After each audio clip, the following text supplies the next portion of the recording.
Hi guys, I hope you're all well and welcome to the next training vlog video. So this was my first training session of the week and I was training my weaker body parts, the shoulders, back and arms. Now something I just wanted to briefly discuss with you before I show you the training footage. I did a podcast on this week and I also did another video on this topic. In it I was basically discussing what you should do if you go over your calorie targets within a particular day. But one other point I made is you shouldn't necessarily fear the day in isolation where you go over your calorie targets. It happens to everyone, nobody's perfect. There's always going to be days every now and again you go over your calorie targets, but what you should fear is really the accumulation of bad days back to back, the accumulation of days where you're over your calorie targets for several days in a row. That's the sort of thing that will hold you back from achieving your fat loss goals. A day in isolation isn't going to make too much difference with regards to your fat loss progress. However, the accumulation of bad days back to back can really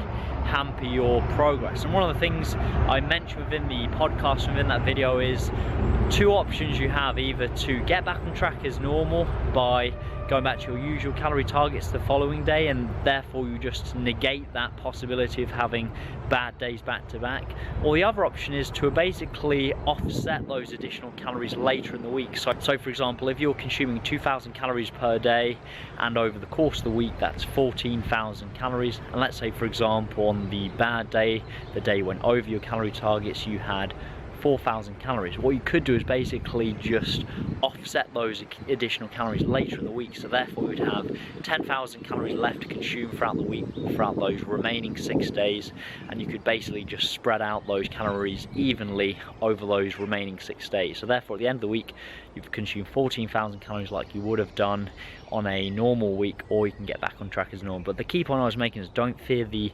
bad day in isolation, it's the accumulation of bad days back to back. That's what you should fear. So hopefully that's been useful. Enjoy the training footage and I look forward to speaking to you soon. Take care.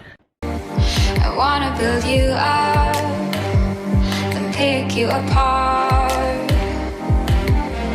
Let me see the dark sides as well as the bright.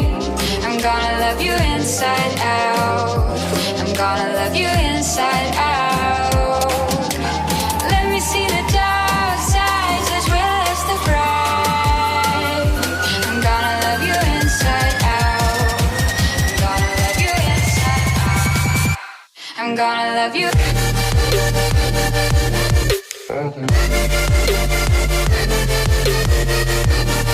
I'm gonna love you.